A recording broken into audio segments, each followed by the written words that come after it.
Hello, and welcome to the Storied Arcs podcast. I am your co-host, Mike. And I'm your co-host, Alex. And today we are finishing the epic Ascender series with Ascender Volumes 3 and 4. Yeah, issues 11 through 18. Digital Mage and Starseed. Yep. Which, I know what the Digital Mage is. I'm so eager to talk about this, because the Starseed referred to, I think, the origin of like the two moons. Yeah, like the seed, like literal seed, like the seed of the universe kind of thing. So, yeah. It like, to me, that naming was a little bit of a misdirection, and I think the whole series had a lot of misdirection in it. Oh yeah, I think so. Yeah, from all fronts, all of the fronts it had misdirection. They did it a lot.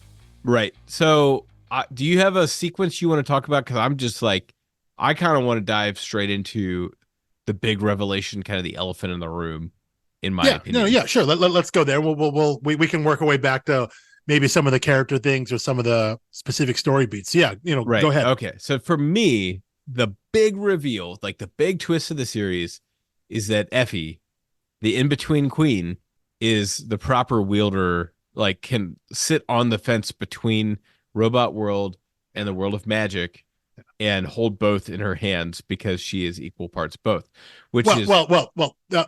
someone like Effie, she happened to be the person that was there. Someone who's in between. Which I thought was a really clever way to don a second meaning on in between queen, because she just meant it as like literally I'm not a human and I'm not a robot. And now it has this new meaning. She has a very messianic arc in the last two volumes here, literally dying, buried in the ground, resurrected, and then ascends to power. And you get that moment too between Mother and Mila when the two magical forces combine in her and she's lifted off the ground and it's undeniable. It wasn't subtle. No, not at all. So I enjoyed all of that. My complaint is it really made it seem like this has all been about Effie, like a lot of this journey, and she's not a very present character in Descender or Ascender. Yes. It kind of feels like it came out of left field. And I think is that a left field fair? I mean, like, I'm not saying, and that doesn't mean it's bad. It just means it's out of like shallow left. No, I think what I'm trying to say is it feels out of left field because the setup for the story in Ascender is clearly that Mila is the quote unquote chosen one, right? And so maybe credit to Lemire and Nguyen for not going the obvious route, but the idea that especially as it went, first we see that she can wield magic and like, and then like Mizzard's like, well, anybody can wield magic if you focus stuff, whatever. But the idea that the product, the offspring of human and like effective robot, I guess, I don't know how we classify Effie, that idea that the union of that would be what the savior is, that's the expected story trajectory, right? The child savior, and you're right.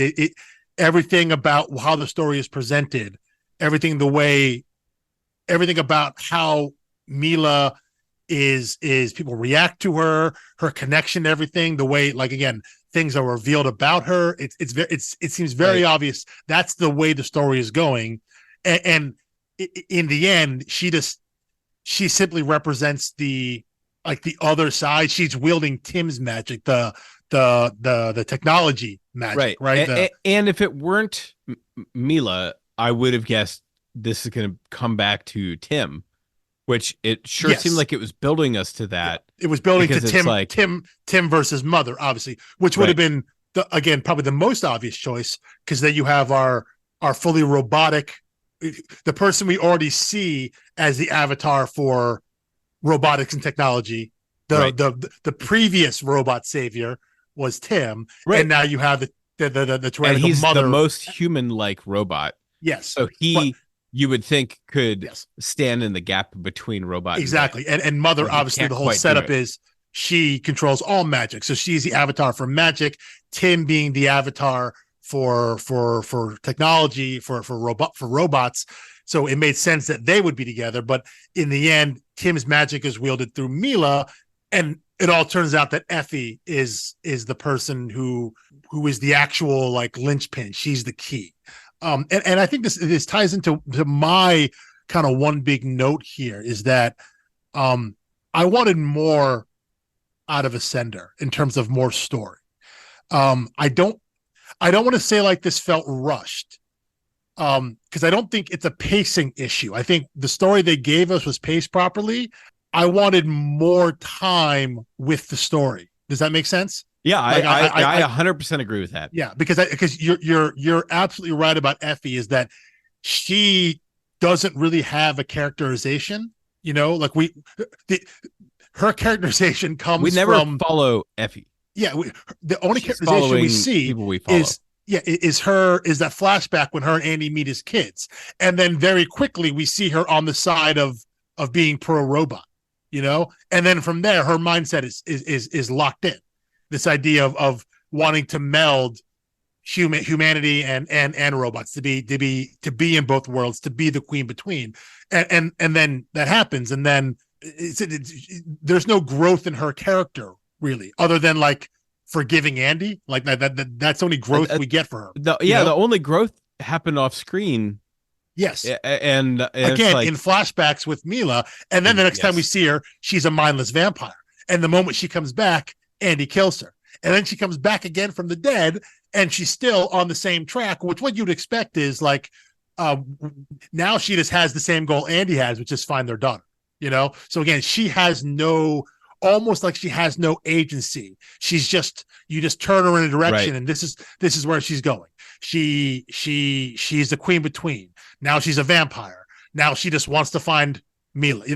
There's no, which I think is the downfall of that messianic arc. Yes, because it's like there's no self-purpose. There's no self-determination there. It's just like things just keep happening to her. Even at the end there, the only reason she runs into that fight is because she just has the motherly instinct. She wants to get to her daughter. So while everyone's trying to hold her back, like don't run into this fight between, you know, these magical powers we don't understand, she runs in anyway, not having any idea what could or might happen, like completely without regard for her own safety. She's just running in there to be with her child. And then, yeah, you're right, a thing just happens to her, you know? And then she immediately has this epiphany of like, oh, and I can do all this stuff, but nope, I don't want it. So I'm giving it all back to the world. You know, like you're given all this power, and she has complete clarity of what it is, what it means, what she could do with it. And she's like, nope, too much from one person, don't want it, gives it all back. So as soon as she gets this thing by accident, she knows exactly what to do with it, from like the most like selfless viewpoint. Right. So, yeah. So like, I liked the twist, but I felt robbed of like, who is Effie? Like, really? Like, then that's exactly what I was saying in terms of I just wanted more time in the story. If there had been like, so let me say, if there had been one more arc, if there had been four more issues, gonna say, let me tell you what would have made it worse. Is if so what was the final one? 18? 18, yeah. If 18 was 19 and 18 instead was an Effie-centric issue. One issue. Right, yes, one issue to like try to play catch up, where it's like, we just realized what the ending's going to be, and now we have to make you really, you know, feel like you know this character well, and so the payoff works. They did that a lot here. Like, what happened to Tim? Well, that was one issue download right here. Right. He's on the machine moon, and we see him commune with whatever their consciousness is. We just see him plugged in for however many years, and then like he finds the magic moon and then pieces out. And that all happens to me. It happens too quickly for it to really land, to understand.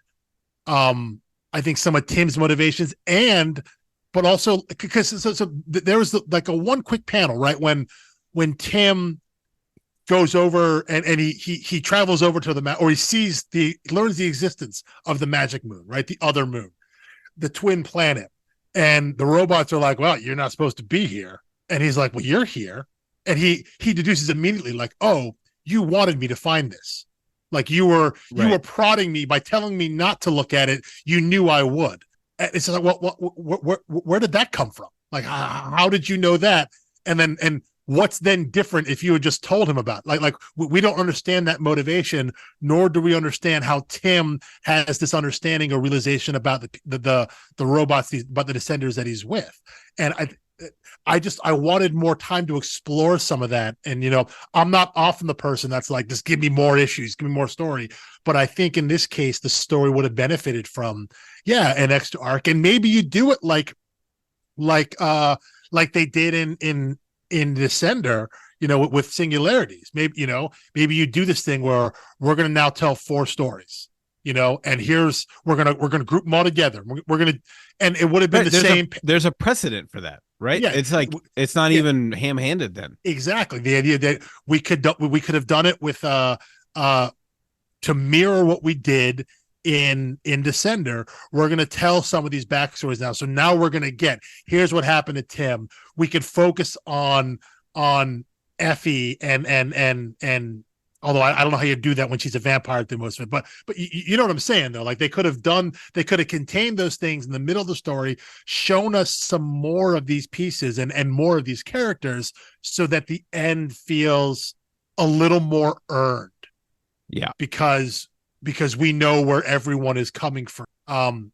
And so I'm with you there that I like the ultimate ending, but I think how we got there, it felt like we got there too quickly. Or it felt like we got there and I didn't have enough information to properly appreciate it. It's like it almost, you feel like that Lemire and Nguyen, they understand more what's going on, and so the ending makes more sense to them, but they didn't get all of that on the page. Like maybe there's still something on the hopper there that they overlook because they've been sitting with these characters in the story for so long that it didn't quite translate on the page. And I felt like there was something that I was missing as a reader, that there was just a few more corridors to walk down for me to really understand why this is important and why it was important that it was Effie, as opposed to just it happening to be Effie. So right. Yeah. So like it worked for me, but a little sloppy. So I give that plot line a B-. That's fair. I still enjoyed it. It was just like, really, like they found the right twist. They just really could have stuck the landing by milking it a little more. Listen, I like that revelation, and it's when, as you mentioned, when you go back and you see the breadcrumbs they did lay with Effie, in terms of being that messianic figure, it's like, okay, well, you clearly thought about it on some level. So like, why didn't you take that to just a little deeper there? Why is it now it just feels like it's surface, like it was an afterthought when clearly it wasn't. No. So yeah, right. When you look at it in that context, going backwards, you're like, God, it just seems like there was more that you didn't get to for whatever reason. Maybe they couldn't figure out a way to make it work structurally with the story or narratively, whatever it ends up being. It felt like there was more on the table that they just either didn't get to or couldn't figure out how to get to. So, but I'm with you.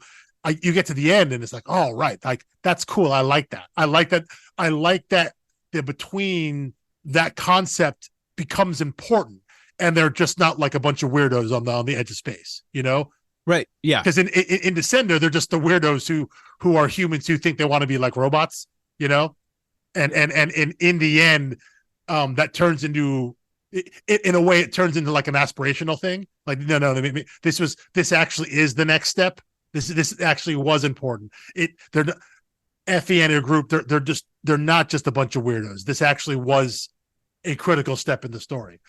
So I liked that revelation. Yeah, and I don't know if that was an invention, at some point, or maybe in the gap between Descender and Ascender. That feels not like a retcon, because I don't know what any they had, but that felt like a, hey, we can use this now. Let's tie it back in. Yeah. It's like we left good pieces on the board. Yeah. There's this thing here that we did because we wanted to give Effie some sort, like you wanted the introduction of Effie to carry weight, and so you devised this backstory between her and Andy, and why they were together, and then why they split, and why what Andy is doing now is a scrapper. Like it creates instant conflict for them, when there's a connection there. So from just a setup standpoint, it makes sense.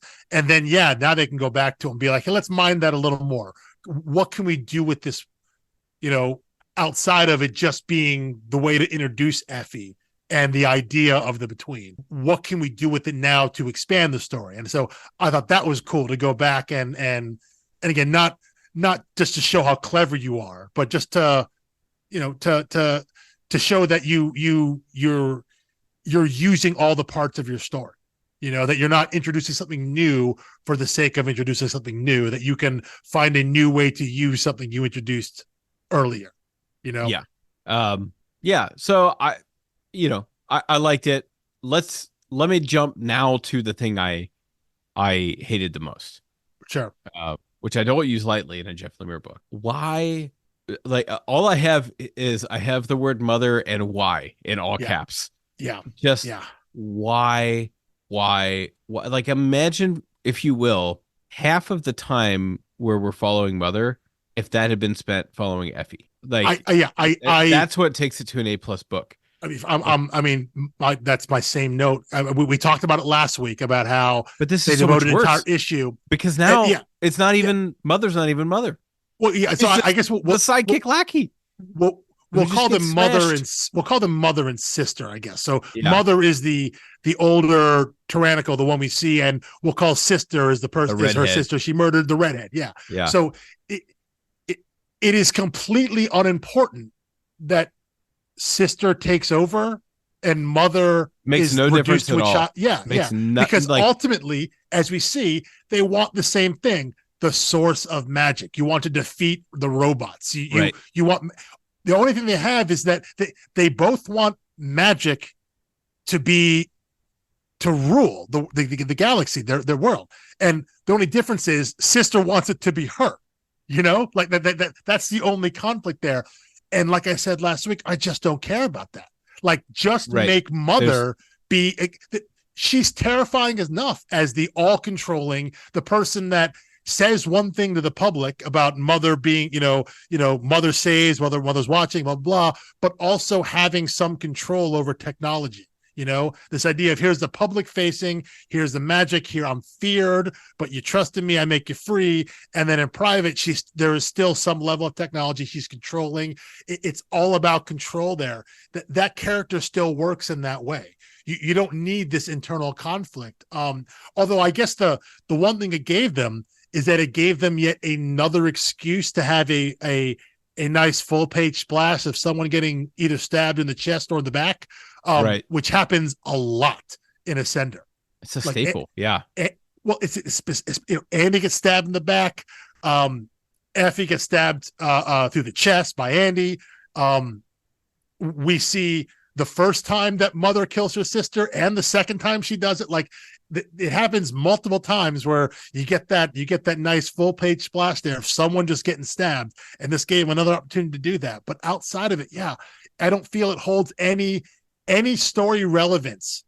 You could have easily just transferred that over to the character of Mother, and she just could have been that much more tyrannical and that much more driven. So none of that takes it from, just to keep the metaphor from last week, it takes it from a Darren Cross villain to a Thanos villain. And it's like, okay, well, like, and I'm like ragging on Darren Cross. I liked the first Ant-Man movie just fine, because I liked the hero and the hero's, side characters and stuff like that. So just do that really well. Like, if you're gonna have a meh villain, then just stop spending so much time on the villain. Well, and again, it makes you wonder, like, especially on a shorter series. What were they trying to accomplish? Where were they trying to go with that? Are we supposed to feel empathetic Mother. It feels like they were trying to do that with the issue we talked about last week when we got her backstory and we see that, okay, she was the physically and emotionally abused child. She was the one that was neglected, always called weak. You're not anything. You're just here to do the bidding of everybody else. And then she sees his power and just becomes the thing that everyone like she just becomes the next in line. There's nothing different about her other than she kills the person. She doesn't have a nobler purpose than exactly. We're not glad it's her getting versus the power her sister. Yes. Yeah, exactly. Because especially as we see here, they have the same goal. It's just that they want to be the one on top. And that, to me, inherently uninteresting because we don't care about them because ultimately, as the reader, we're not siding with magic. We're conditioned already that whoever's on that side of, I guess, is the red magic, because I guess the robot magic is blue, right? So, but the idea that anyone on Mother's side is the antagonist. So who happens to be on top, whether it's her or like, who cares? And I remember reading at the time thinking that like this is going to go somewhere, and then it doesn't. And then on this reread, which is the first time I've reread it since I read it when it first came out, those thoughts immediately came back. I was like, oh, right. This doesn't go anywhere now. Like I remember that this felt like a waste of time, and it ended up being that. And you're right, that could have been ample time. We could have gone and spent more time with Effie. Like if there was a little more of Effie as vampire, but still lucid before he ultimately kills her and then brings her back, and then more time. If there had been an issue where she just fed. Yeah, and she's wondering where Andy and Mila are. Yeah. You know, she's reflecting on her journey and then she starts to, glitch out again. Yeah. Would have been a really cool issue. And that's when she realizes, oh wait, no, I can't control this. It's almost like initially she's like, okay, if I feed, I'm fine. As long as I do that, I'm good. But then like there's a close call, right? She doesn't feed and she attacks Andy or something like that. And Andy can be like, oh, no, it's fine. Like, we can get through this. And then she's like, no, I almost just killed you and turned you. And if I do that, what does Mila have? Like, you could have done that there. And, and as you were talking there, I clicked on something. Even the time we do get after Effie is rebooted or whatever, her system saves her. And it's like, okay, now we get some time with her and Andy, right? Well, no, we don't, because we immediately go into Kanto. And we go into that village and we go into that town or whatever, and we get their backstory, and the focus is on them, and the focus on the town elder who was former ex-UGC and has this huge cache of weapons.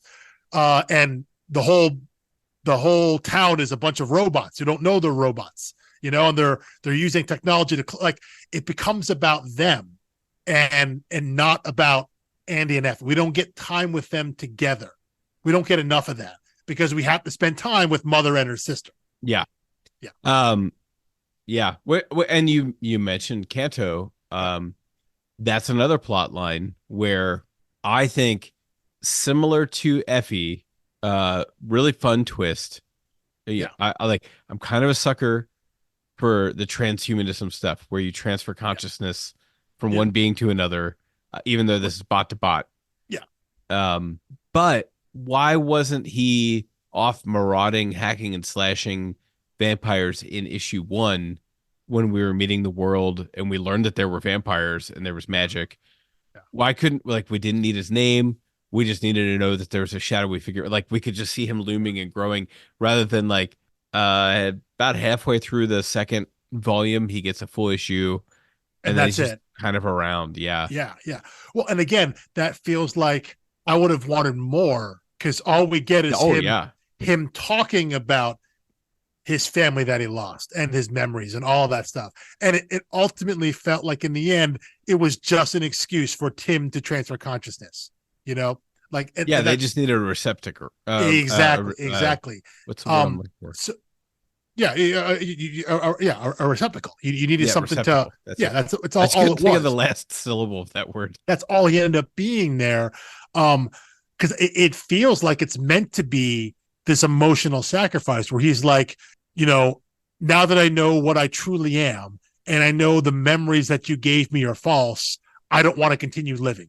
I don't want to be around anymore. So let Tim have my body, like but we don't know anything about him, So what is that sacrifice? It doesn't land. I don't think it lands with the reader in the way that I feel like they want it to land, because otherwise, why go through the motions? Like, why try to have some big emotional payoff of him giving up his body, so Kanto can quote unquote die, right? It's sacrifice not, himself if we don't know him, right? It's not really that much more than if they had a few other robots alongside Tim that Mother killed first, or knocked out or something, and one of them were just grab one of them, We don't know enough about him as a character. Yeah, and I got cool annoyed swords. about that whole we're gonna bunker down and protect this town plot line until the twist that it was like a robot town. It was a secret. Yeah, and I was like, okay, that's pretty cool. Little Rio Bravo action there, but like I said, you could have done that if that were expanded out, and you start to feel for everyone in the town, and you get to meet them, and you see what's going on there. And then you find out they're all robots. That's a different, you've now put some work in there. And now, does that slow the overall progression of the narrative of the story? Yeah, maybe it does, but I would trust. I think that's creators worth taking. Yeah, I would trust two guys like Lemire and Nguyen to make it feel like the story is not stalled. Because they're always going to cut back to what's happening with Mila and Telsa and Helda, right? Like, they're always going to cut back to that. You're going to see what's going on there. You're going to drop in and see what Mother's plot is, even if, and hopefully it's this Mother's plot without her sister. But you're going to cut into that. But the focus for this arc is going to be just on this town and what Effie and Andy have. And so we can get a sense of. And in this case, it would be beneficial for Effie to see how the world has changed now even more, because she spent the last few years as a vampire, So there's room for growth there. There would have been. So I would have trusted Lemire and Nguyen to add to their story, to flesh out their story, and not have it feel like it's stalled by just having them confined to this town for more than one issue. So it's cool. Could have been great. Is really how I feel. And I like that. Yeah. So, I mean, I think the parts in here that don't work for me are when it feels, I might get hate for this. I like when it feels Game of Thronesy, which is my shorthand of saying, like, it's mostly sensationalist shock. It's just like, oh, can you believe that twist? Can you believe that twist? Can you believe this person did that? And I realize Game of Thrones puts in a lot of time and they earn them and yada yada. But I would say that works out. That's not as far off as I think you might think it is, because the stuff I think we're talking about in Ascender is apparent to us on a reread. But when you're reading it at the time, I think I'm okay with all of it, because my belief was when we got to the end, it was going to matter. It's like I said, I remember as I'm reading through the stuff with Mother and her sister and thinking, like, I don't care about any of this, but surely it's going somewhere important. So, like, the fact that her sister came back and took over, that has to be important in the long run, in part of the end game of the story, and it ended up not being. So it then retroactively says all the thoughts I was having as I was reading instantly validated, and now I don't like it. Now I like it even less. But if it had turned out that was a critical character and story beat as to why she came back, because it changes something in Mother, and that is significant either for good or for ill. I don't care which other direction, but there's an actual change there. Then I can look back and be like, okay, I understand why they did this. Same thing with Kanto. Like, why are we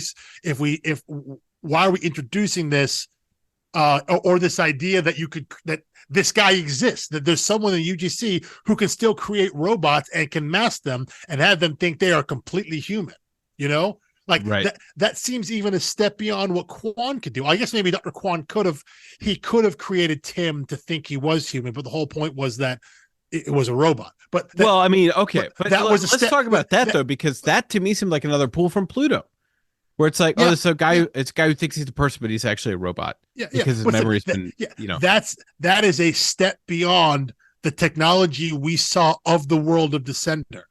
The idea we had not seen a robot who did not know they were a robot, So who is this guy and his like, where did that come from? And so I thought that was going to be important. The idea, maybe Kanto's not important, but his technology, which again, it seemed to be a step beyond what we saw Dr. Quan do. And the whole time we read Descender, you understand that Dr. Quan, while he stole his research, is still pretty damn brilliant. He still did a lot of things with this that no one else had done with the technology, with that data he stole. He still did things and it did advancements that no one else had done. And yet we had never seen a robot that didn't know it was a robot.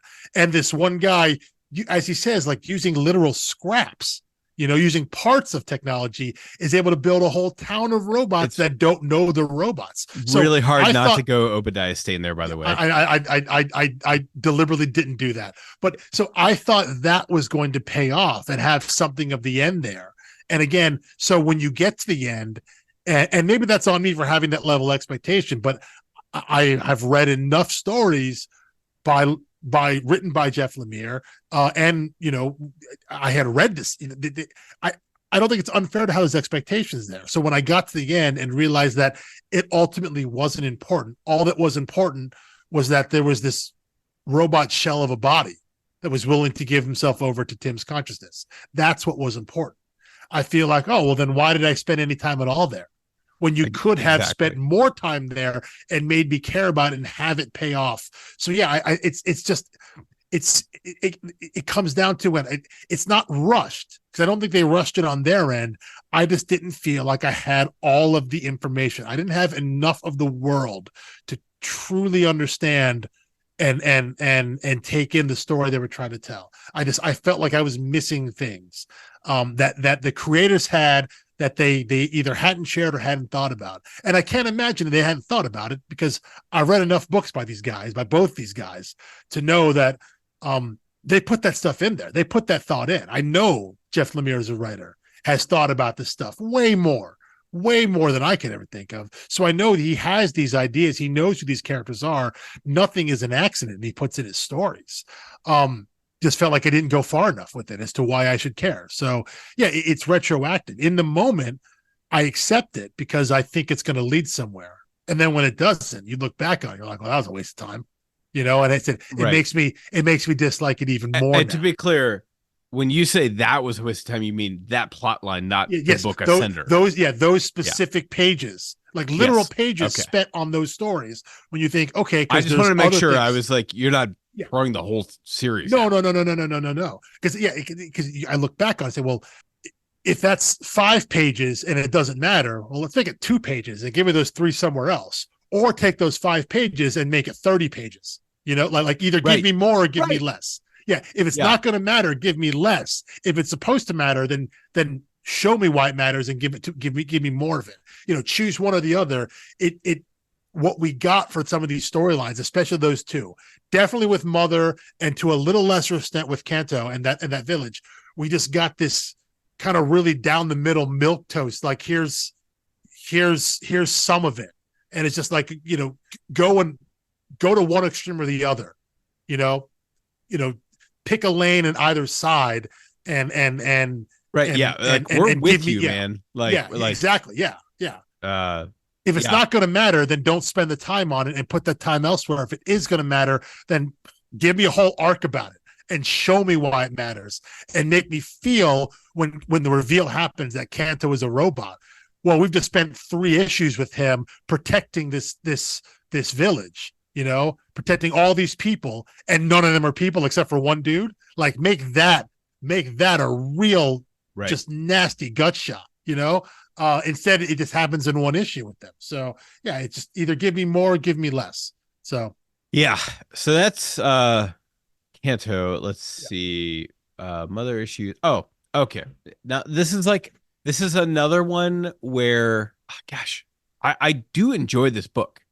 I just like uh I feel like I've said so much positive about the series, and I really hate to end the last episode with nitpicks. But here Yeah, it I'm with you.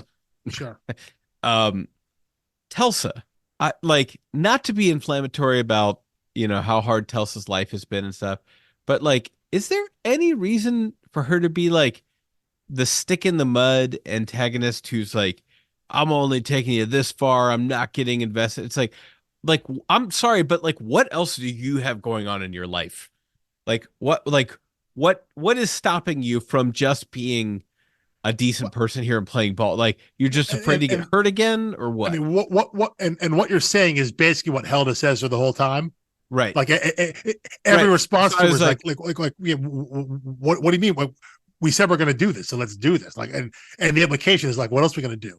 We're going to go back to Samson and just be drunk on the tied up to the pier. Like, what are we doing here? You know, I, but we never really get I an answer from her, we right? do, It's kind of like, I get I what you're guess. saying. I will say I did not bump on that at all.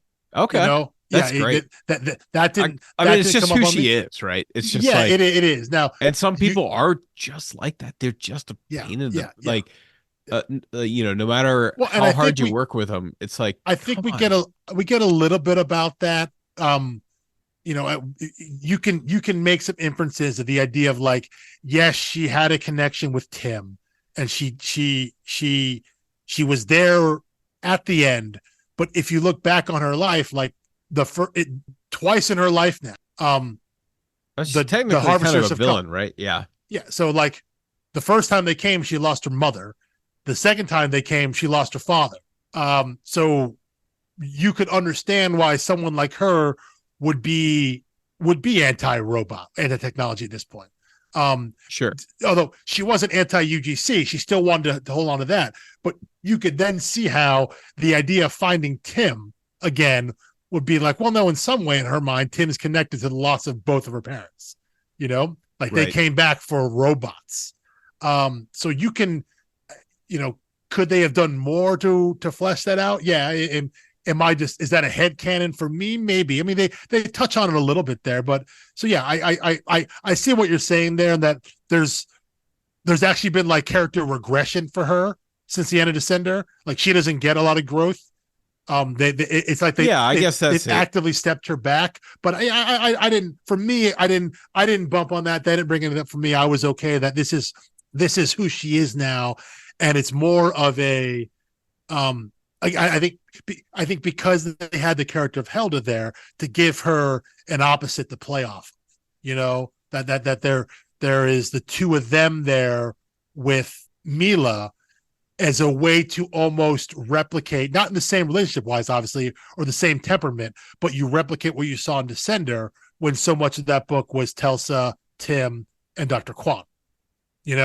So it's again, you have that trio there of the young idealistic child who is basically like, we have a mission to go out for adventure. You have the stick in the mud Telsa. She plays that role twice.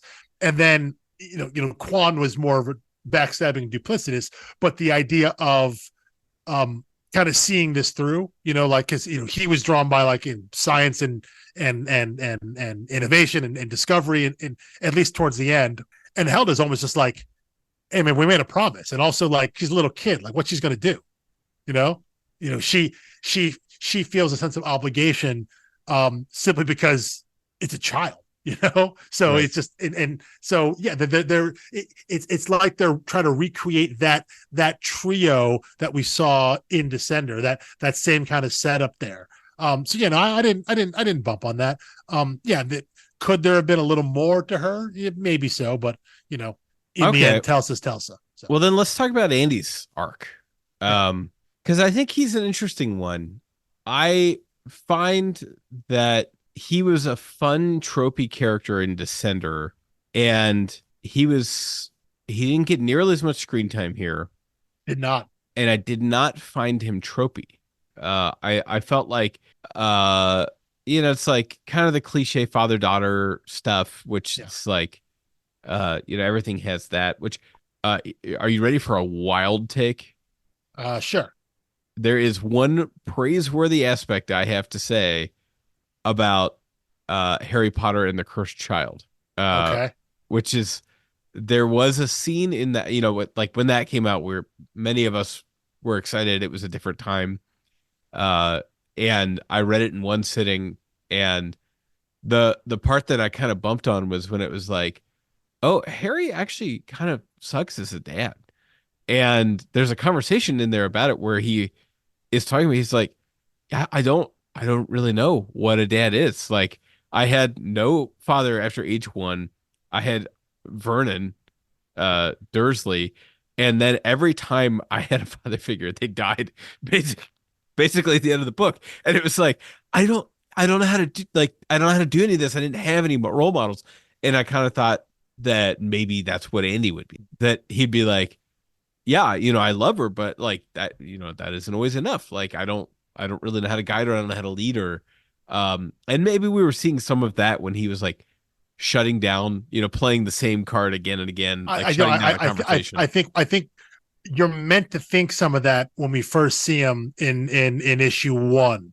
I think you're meant to see that, because as we talked about, but instead he seems like a well-adjusted, healthy father, despite not being a well-adjusted young man before having a kid. We know that there's only 9 months passed between the end of Descender and like when Mila enters the picture, and then his wife is ripped away from him again, dramatically again. After what, like 3 or 4 years, something like that? 3 or 4 years. Something like that, yeah. And he's like, I'm pretty well adjusted. It's like, where did he come from? I guess just old age. He's got a lot of lines on his head. Yeah. I will say, though, so no, hold up. You say that, though, but at one point in this volume, he recounts how old he is at every point in the story. He's like 35 in this book. I know that. Okay. Which was my other comp was like, I am so tired of like someone years ago again bought me the illustrated editions of the Harry Potter books because I'm a huge fan, even though they're huge and cumbersome and difficult to read. And the portrait of Severus Snape makes him like 60. And I'm like, guys, he is 35. Alan Rickman was like 62 when he took the role. Yeah. He's 35 years old. James Potter died when he was 21. Severus was the same age. It's 11 years later. Yeah.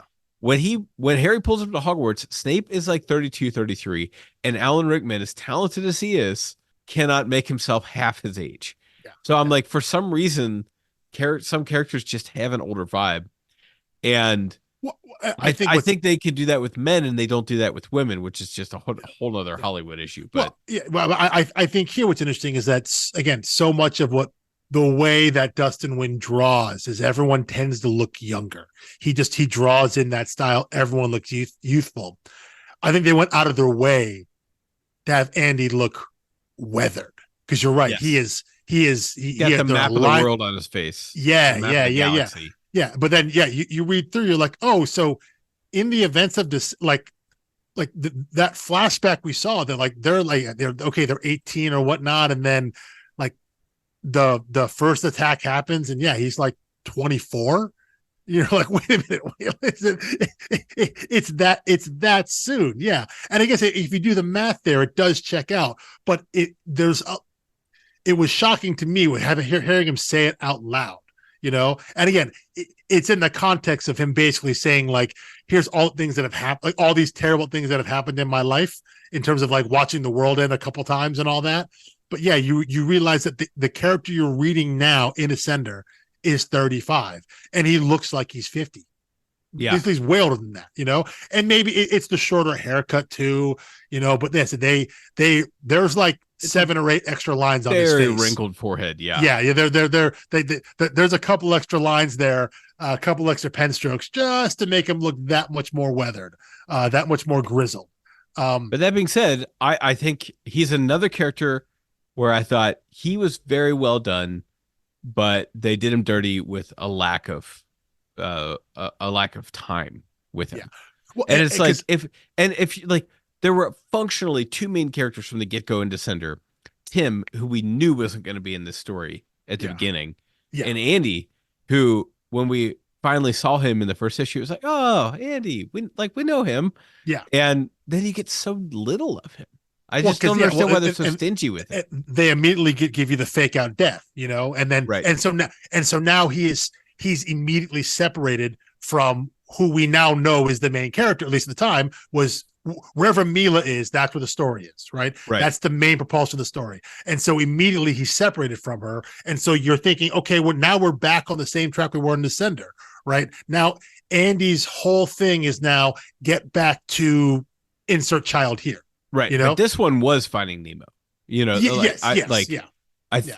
I didn't remember the plot of Descender being so much a them finding each other thing, but that's pretty strong in it. Yeah. I mean, they only come together right at the end, and then for like a page, the world ends, and then the world ends. Yeah. But here it's obviously very clear. The setup is, and his whole motivation is that. And as we said, when we talked about Effie, that becomes her motivation. Once she dies, it comes back again. Their sole motivation is just get back to Mila, without any conception or idea of what's happening in the larger battle between magic and technology. Like they are bystanders in there, which really, is fine. How much could that guy be expected to get invested in that again? That's true. It's like, for being a regular dude, that's true. He was pretty deep in a cosmic battle. So I don't know. Yeah, to me, like the fact that there was never anything special about Andy. Tim was very special. We kept hearing about how special he was. And the only thing that made Andy special was that Tim really loved him. It was like, that's it. Which is why I think when I go back to the beginning, I talked about the idea that as you're reading Ascender, your thought, because it's the way it's shown, is that Mila is the most important character. Right? She is special. And then when they meet up with Driller and Mizzard, and Mizzard starts talking to her about magic, and we see her do magic, and then it's very Luke and Obi-Wan on the Millennium Falcon, right? It's like put the blinders on, and then when they're in the cave, and she basically evaporates the all those Nishins, kind of like unknowingly, and you're like, oh, she's super powerful. And it's clear now as you're working your way through, you see, okay, like she becomes the chosen one character, which is something Andy was never. He was never set up to be that way. You knew Andy was not that character, but it seemed to be that his child was going to be that. So why was Andy important? Why was Effie important? They were important initially because of Andy's tie to Tim, who was the savior the first time. They're important in Ascender because their child is important. Right. And it's set up to be like they're the Mary and Joseph type thing. Yeah. And it didn't quite turn out that way. They gave us a twist there. But yeah, but then if Andy doesn't have that, then what does Andy have? He's just back to being he's just the dad looking for his kid, Right. Which Finding Nemo is a great movie. Yeah. Well, it is, except that the story ultimately isn't about two parents looking for their child. The story is about what's happening in the larger, like, for the very essence and being of their planetary system. It's about the soul and control of the galaxy. Right. But Descender was also like biggest stakes possible and very tiny stakes of like, that is true. Boy and his little brother, wanting to be reunited. Yeah, that's true. So I think, like when it's working, that balance of the big and the little, like works really, really well. Yeah. But yeah, so I mean, those are kind of systematically all my thoughts. I thought Nguyen's art was stellar. It's gorgeous. It remains gorgeous, and he's just one of my favorite artists in the industry, just in general. I love seeing his work.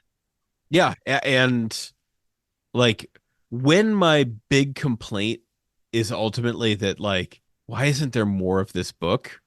Yeah, it, like, you can't get that mad, right? Yeah. I know. I mean, I'm sure we sound like super negative on this. I really don't hope so. I hope that's not the case, because I really don't feel negatively. Like, there's not a book in here I wouldn't recommend. Yeah. Although before we close out, I do want to revisit my notion of this is a book I give to people to check out if they're new to comics or if they want to get away from superhero stuff. Sure. I kind of want to revisit that idea. Yeah. Well, I think that's good because I think we are clearly of this whole season of the show talking about this book or these books. I think we're clearly the most nitpicky on the way Ascender ends, which ultimately I guess is how. What do we always say about comic endings though?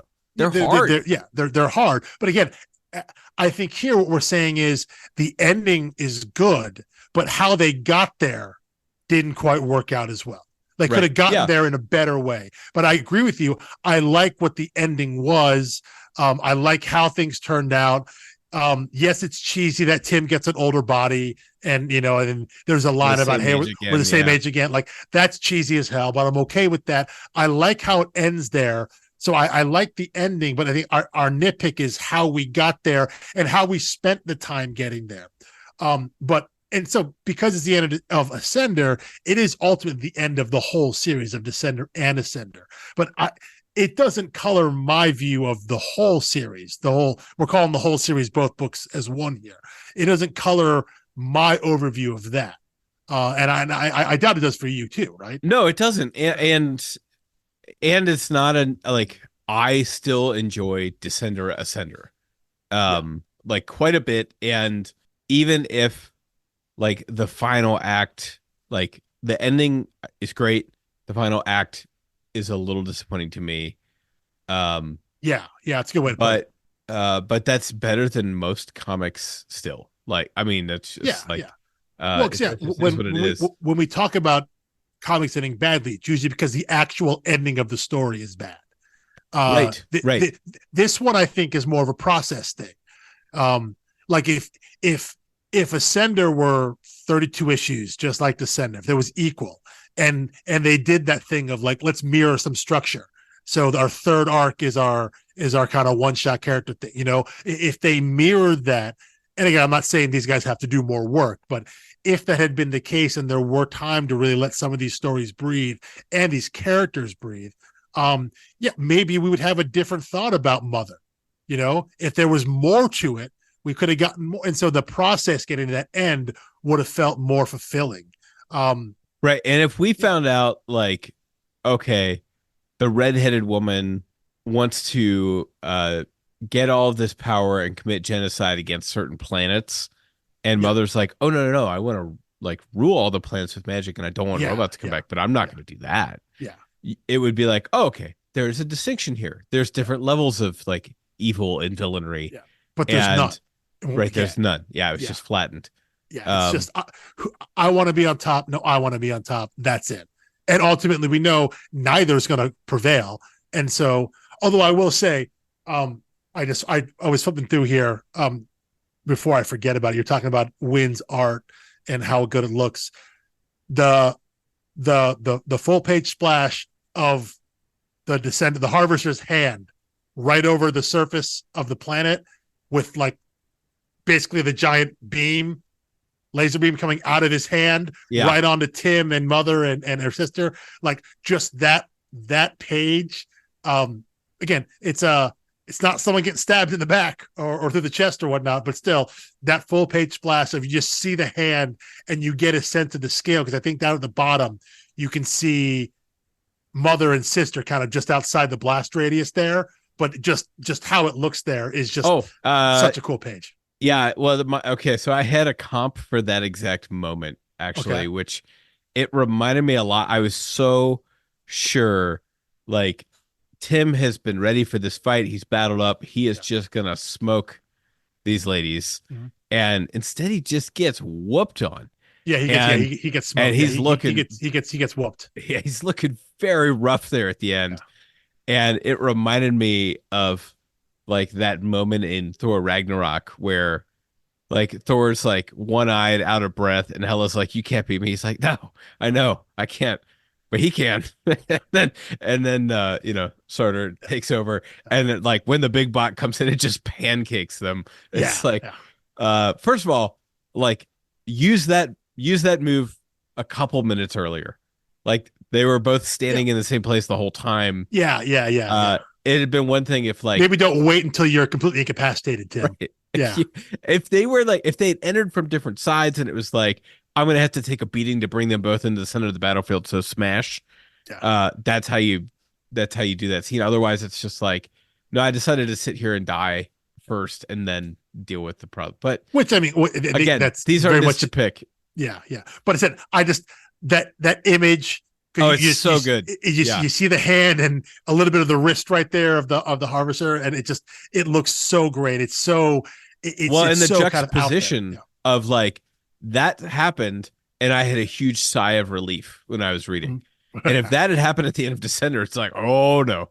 Yeah. So it's just funny how the absence of the robots, you're like, well, now that we know what it's like without robots. Yeah. You know, I wouldn't mind a few killer robots around. Yeah. But I love that scene there. I love that page. I wanted to make sure to note that. Yeah. Incredible art. So I don't think this was ever a series where you were saying, oh yeah, I recommend this to people all the time. You know, this is not one of them. No.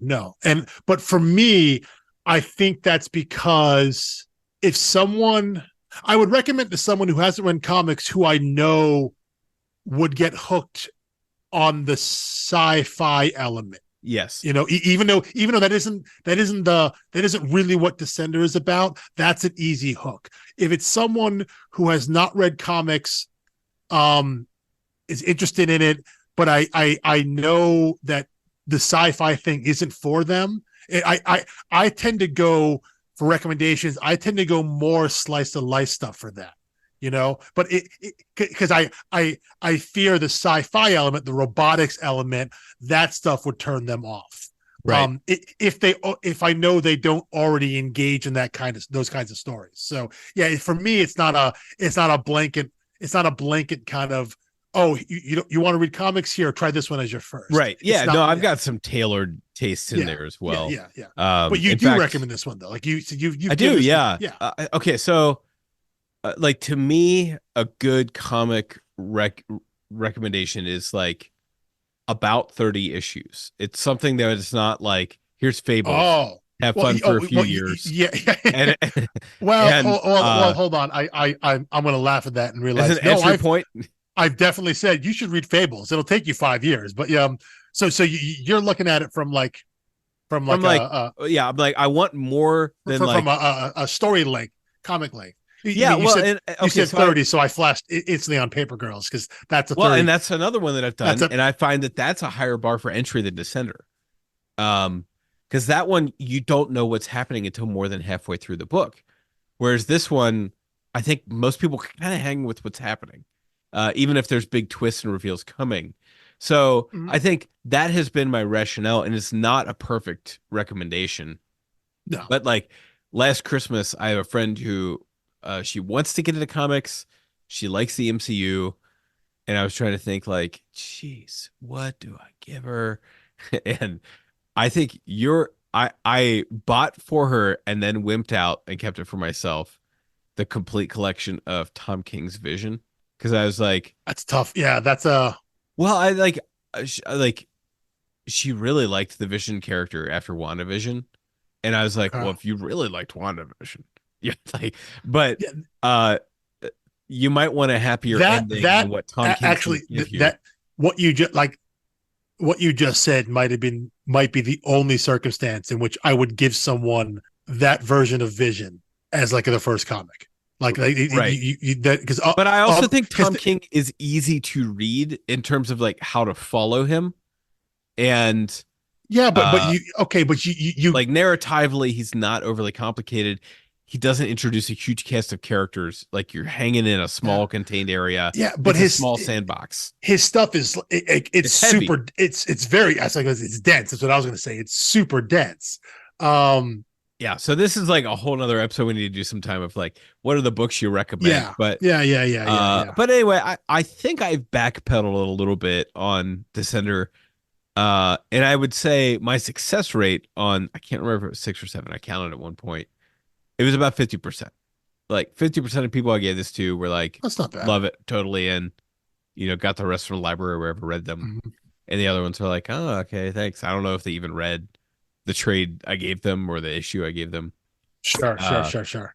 That's But not bad if you can try, 50% is a pretty good hit, right? yeah, I mean, like the other ones that I like, I don't do this a lot, even though it's sounding like I do. But the other ones I gave people were people who were fans of Nolan's stuff, and I went to Nolan's recommendations, which he was like, when I sat down to write Batman Begins, I read Batman Year One, Dark Knight Returns, and Year One. No, Long Halloween. Oh, probably Halloween. Yeah. It was like the sale lobe. And so which are the one that which are the ones that like everyone reads. You want to understand Batman, maybe not Dark Knight Returns because that's not actually Batman. But if you read Year One, Long Halloween, like you want the origins of Batman. You want the beginning and all the villains. You get the Rogues Gallery from Long Halloween. Yeah, which is the whole point. But it's also the introduction of the villains. That the whole point of Long Halloween there is that we're moving away. Gotham's moving away from organized crime to supervillain crime. So there are. I mean, there are easy comps like that. I'm trying to think. Yeah, Descender is one of those books. Like I said, if I knew someone had a sci-fi bent, I think that's an easy grab, and then you get them in with that aspect, and then you get a very human, a very character-driven story. At least through Descender. But yeah, and if they like that, then they certainly would like Paper Girls. But I mean, if it's not sci-fi, I've given a lot of people the Underwater Welder, but that's just because it's like really important to me. I don't think that's going to sell anyone on the medium. Well, but that's the kind of story when I talk about a slice of life thing. Even though obviously there are some. Please tell me you're giving out Day Tripper to first time readers. I have recommended Day Tripper to people. Absolutely, I've said first time readers. Yes, because if you want entry. You want an incredible story. You want to understand what this medium can do, and you don't like superheroes. Yeah, read Day Tripper. And it's similar in that way to Underwater Welder, where there is some level of supernatural-ish maybe things going on there. But again, it's slice of life. It's people living and dealing with life. And I don't think people don't assume that with comics. People think comic books are a genre, versus a medium. So, for me, I if someone asked me to recommend a comic, I'm like, okay, great. I'd love to do that. But first, here are 94 questions you have to answer so I can find the exact right thing for you. I think people just assume that, again, comics are comics and you recommend something, you read it. And whenever someone asks me for a recommendation, whether they've read a little bit of comics or no comics at all, I take that as like a sacred mission. Probably take it too seriously. I want to know I want to know the kinds of things that you enjoy now, because I want to make sure the comic I give to you, whether you continue to read comics or not, I want to make sure you enjoy. I'm like a human comic book dating app. I'm like, well, let me get to know you. What are your, what are your? I will find the thing that's right for you. Yeah. So, would you say Descender is the book that you've maybe recommended people most? Or it's the one that I have. I don't know going forward if it will be. Because who would at this point? And when I was giving it out, Ascender wasn't out yet, or at least it wasn't finished. Yeah, and I don't know anyone that would get really into Descender and then not want to finish it and read Ascender. Yes, yeah. I think you get to the end and you're going to keep going if you made it that far. And I think Descender has a better ending than Ascender. I agree. Even though you get the resolution, the happy ending with Ascender. Yeah. So I'm like, when I look at the whole 10-volume thing, that and the thing is that's 10 volumes now. That's for 10 volumes you could read. There's a lot more books that enter the running for first time recommendation. But when I was trying to keep it to a 30 very readable issues. And I think Lemire, his themes can be heavy, but he is very readable. And this is one of his most readable series. I think this is easier to follow than Black Hammer. I mean, Black Hammer. Yeah. Black Hammer is big, expansive. It's effectively an anthology. No, that's and written non-sequentially. Yeah. That's meant to mimic reading the DC universe, the Marvel universe. It's meant to be all different sides, things that connect, tangentially collect. No, that's meant to be a whole other world. That's not one narrative story. Right. But I think, and then I'm like, very few people I'm going to start with horror, so I'm not going to give them like Gideon Falls. I was going to say, yeah, versus a story. I was exactly going to say Gideon Falls. That's a single narrative through, miniseries or maxi series, whatever you want to call that. But yeah, but if that's they are probably into 30 horror, issues, right? Yeah. If they are, that's got to be like 18, something like that. But if they're into horror, that'd be the kind of book you'd want to give them. It probably wouldn't be the first book I give them from a horror standpoint. If someone is like, I love horror, there are other ways I would go, but it would be the first Lemire horror book I would give someone. I would say, read this. This is what you want. Yeah. 27 issues for Gideon Falls. 27? Really? Oh, yeah. Wow. And it was like a double-sized ending, I'm pretty sure. That went way longer than I thought it was. Double or triple. Yeah. The final issue is 80 pages. I do remember that. It was a girthy, book. 27. Holy cow. Listen, in my mind, that was like as long as Ascender. That's would have been way off. There was that really fun time traveling arc. Well, yeah, no, that book's got layers to it, but I don't recall it being that long. But okay, so that falls in your zone though, right? That falls in that. Right, yeah, because I'm like, I don't want someone to get really into it and then be like, shoot, it's over. I'll never find anything that I like this again. I want it to be long enough to camp out in. And like a first time comic reader, 6 trades, they might read that in a year. I mean, yeah. Like that's like when I did our like 2023 recap video and discovered the breakneck pace that I was like, just for this podcast in 2023, you and I read like 8,140 pages or something. Wow. And that's like, you didn't even bat an eye when I said that. No, I think most humans would be like, oh, that's a lot of reading. 8,402. That's what it was. 8,402 pages. Well, and that's in addition to your other reading. Like, yeah, I was going to say, like, if you saw how many books I read a week just on new comic books alone, a lot of people would be shocked by that. But yeah, no, it is, but it's yeah, I guess it really does depend on what kind of reader that person is and how they would get through it. Because I think you're right. I think a book like Descender, though, I think one thing I'll say in its defense about a recommendation is that I think pretty early if you're in or not. I think that is one thing about Lemire written books. I think the way I've talked about him is that I think he writes some of the best closing of a first arc, like the first arc story. Yeah. He knows how to set up a story and end it in a way that gets you excited to keep reading because he puts you in a place that you maybe you didn't see coming. It's not always a direct twist. Maybe he moves the story in a way or in a fashion that you don't see coming. And I think if you get to there, you're either in or you're out. And so very quickly. Like I don't think you get to the end of the beginning of Descender and you're like, do I keep going? I think I think very quickly whether you're going to keep going. And if you do, you're going to make it to the end. I have no question about that. Now, The question is, for the reader, you're right, how long does it take them to get there? But if you make it to the end and you want to keep reading to the next volume, I think specifically with Lemire written stuff, and obviously most of his multi-volume stuff is the stuff he works with collaborators. The stuff he writes and draws on his own is either self-contained graphic novel or like a 4 or 5 issue, just like miniseries. Any longer ongoing series with the collaborator, you get to that end of that first arc, you're going to know if you're in or you're not. So I think Descender definitely falls in that category. You're going to know pretty quickly whether this is a story for you or not. So you're not going to feel like I think you wasted your time if you jump in on Descender. Yeah. Descender. I'm sorry. I think I said Descender. If you jump in on Descender, the beginning of this whole story, you read that first volume of Descender. I think if you're in, you're in. Yeah. I agree with that. And again, no matter how many nits I had to pick, I picked this book because I liked it.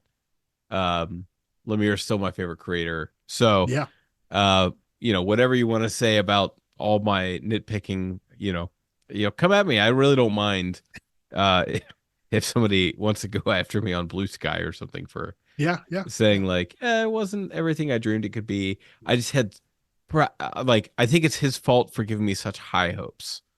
Well, and that's what I was saying before about having expectations when it comes to especially some creators. I think someone like Lemire, who I've read so much of, and his collaborations specifically with Dustin Nguyen, they have a certain flavor to them. And I when you've consumed literally everything a creator has done, and you know the levels they can hit and how they, not only the kinds of stories they tell, but the way they tell those stories. I don't think it's unreasonable. I mean, maybe it is still at any time to put those kind of expectations on a creative, but when someone has a hit rate as high as Jeff Lemire and as high as the collaboration that Lemire and Nguyen have together, it's almost impossible, I think, for me as a reader to not expect that every time out. Because when I see those two guys, those names are on a book, like, I'm already sold. I don't care what it is. If they're on a book, I will pre-order it from my shop. I will at this point. They are in that group of creators, of teams that are an automatic buy for me, because I know what to expect. I know what I'm going to get out of it, and I know I'm going to enjoy it. And so, when we get to the end of the story and it just feels like they didn't do as well as they've done before, or as well as I think they can do, And again, that's me putting things on them as creatives, saying, well, you guys, you can do better than this. But I say that because I know they have done better. So that's where the gap is for me, of feeling a little unfulfilled, even though I like where they got there. Again, I just thought the pathway we got there was maybe too much of a straight line, and I wanted a little more, not meandering, but I just wanted a little longer run to get there. Yeah, and I don't think I'm spoiling anything to say that, knock on wood, in a few weeks of podcast time, perhaps scrolling up a little bit for someone who's listening in the future, we're going to get to talk to an editor who worked on this series and kind of hear what the map looked like, what the considerations were, what went into it. I'm completely open to, there's a massive thread or through line here that I totally missed because, I was fixated on looking for what I was looking for. Sure. So I would love to be blindsided with a revelation that makes me reread it all again. Sure. Absolutely. I mean, like those are always welcome. Oh, I 100% agree. You love that kind of thing of you think you know everything about the story, and then there's one change, and now you go back through, and every panel, every page has different meaning now. And that's one of the things we love about the medium is that it can constantly change. Whether your view of the story changes, you get new information about it, or where you are in your life when you read it, you bring different perspective to it. It's not a static image on a page, Right. It does have life to it. So no, I'm looking forward to that. Said hopefully, not to jinx it, or maybe we just did by saying it out loud. Hopefully we can have that conversation and maybe get a little more light shed on the process. Yeah, it'll be a very cool conversation at any rate. And that's all I have for Descender Ascender. You want to give it a certain number of bandits rating as a series for the whole out of how many bandits though? Like out of 5, or I think we have to say out of 10, because like functionally, if we're doing 5, you get a half, and it's like 3.5. So no halves. We'll go whole numbers. As a whole, I think I'd give it either a 7 or an 8 as a whole. Okay. I think I give. Sorry, he says no halves. I'd probably give Descender an 8 and Ascender like a 7. That's exactly where I was. I was like, yeah. On the whole, the aggregate is 7. Descender by itself 8. Okay. Right. Which makes it sound like Ascender is a 6 out of 10, which I would never say. Yeah, but it's just like it's in that zone right there. Right. It's like what it does to the whole story. Yeah. Like is so cool and so expansive, yet is not as narratively tight as Descender. Yes. Yeah. It's or it's too tight of a story, Like, right, yeah, it's like it needed a little breathing room. Exactly. Yeah. But but forced to choose, I think Descender is a better book. And part of that could be, it's a thing they were probably working on and talking about. And we've both read that before, more often. Yeah, right. And also I think they had more time to work on that, Sure. And they had a 6-month hiatus between, and develop that world. Well, and that's the thing. They're developing Ascender as they're finishing Descender. So they're wrapping up the story and going right into the next one. Again, it's the idea of like a band has a lifetime to make that first album, and then they have 20 months to make their second album. Right. So and they're touring during the album. You port everything in. So I can see Descender being a book that they had talked about and worked on and thought about for a lot. So much of that world was probably already built for them in their minds when they started putting ink to paper, versus Ascender now is the book they're making out of the world they just made. So, so maybe there's less time, less prep time, less setup time to get there. And I think that shows a little bit. And that's, again, it's not uncommon for books like this, although not a lot of books, when they do a time jump like this, have stories that are so connected across books that are, essentially presented as different series. Well, and not a lot of books, when they say, oh, it'll be back in 6 months. Not a lot of books mean it when they're like, I'm definitely going to return to this project someday. And well, I think it's different because we've heard that before. Well, but they said like we're coming back in 6 months versus we're coming back. And they had the cover, right? I mean, it's like, and I'm sure they were in the back of the trade. At that point, I'm sure they already had issues in the can too.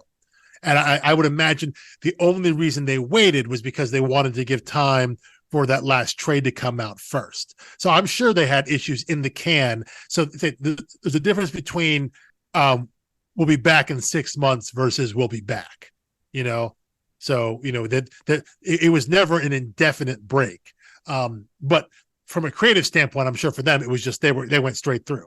Descender ended and Descender it flowed right into it. So and they were both like doing how many other projects at the same time? I mean, I know that Lemire was doing at least 3 other projects concurrently. Well, and also too, like the way Lemire works, this was probably written.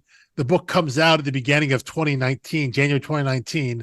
I wouldn't be shocked if that first issue had been written in early 2018, like maybe a literal year ahead of time. Like he's that far ahead. So yeah, but it is, that's just how he works. And again, I don't know how fast or slow relatively Dustin Nguyen is at art. But yes, and I'm sure they already had stuff in the can there, but they were already working on it. They were already in that world when they were finishing, while Descender was finishing up for the readers. So, but no, I on the whole, I think Descender is the better book. I wouldn't say it's the superior book because I don't think the gap is that big between the two. But I think Descender is just a fuller story. It's a more complete story. No, I'm sorry, more fulfilling story. More fulfilling, yeah. Yeah, you get all the parts of it. You don't just get set up, conflict, and ending like you get in Ascender. You get the stuff in between too. You get those backstories. You get those you get more of it. Just the world is just bigger and more expansive, and you're shown that expansive world in Descender versus what you get in Ascender. Ascender is way more streamlined. Again, maybe that was the goal the entire time. And if so, then our nitpicks are simply personal preference, right? That's anytime I like something, that's objective. But anytime I dislike something, that's subjective. Of course. But yeah, no, I think it's a more streamlined story. And if that's what they're going for, so be it. It didn't work for me totally in this case because I felt the world was so much bigger. Sometimes you want that streamlined story because that's the narrow focus is what you're supposed to get here. And here we got a narrow focus with just enough on the outside that didn't feel like the outside stuff was really as worth the time as the rest of it.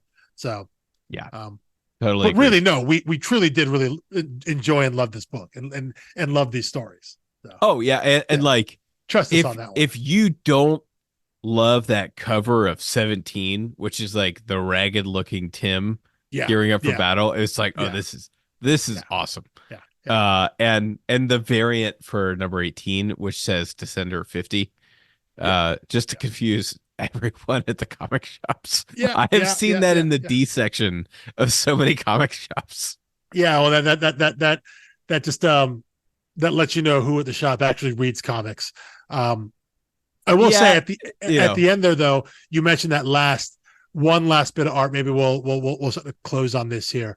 The last image. It's not a full page splash there, but we get older Tim looking up at the sky with like some sort of moon or orb in the background there, which obviously mimics the cover of Descender issue 1. To literally bring the comic back full circle there is I enjoyed that. I like that. I like seeing that symmetry there. It's like whatever you want to say about the ending, you cannot say they did not think this through. Yeah. There's intentionality dripping in from everywhere. Oh, yeah, absolutely. And like the only stuff that they like invested time in and did not bring like full circle in a satisfying way is like the Mother stuff. It's really all, Mother. Yeah. And that's all Ascender stuff. But it's like, Driller, Bandit, Andy, Tim, Effie, who we didn't even need, Telsa, everyone from Descender has a very satisfying journey in Ascender. So yeah, I agree. It's just some of the new additions. Kind of the Ascender only, the Ascender only characters, side characters, didn't get as much time, or got too much. Again, it was pick one or the other. Give us more of them, and show us they matter, or give us less of them, and move on with our lives. Yeah, exactly. Yeah. So, all right, great. Well, thank you for listening. Next week we will have a year-end annual episode recorded in a car on a highway in the rain. So a little bit of extra white noise in there for you, but we go through all of our favorites of 2023 with a special guest host / driver.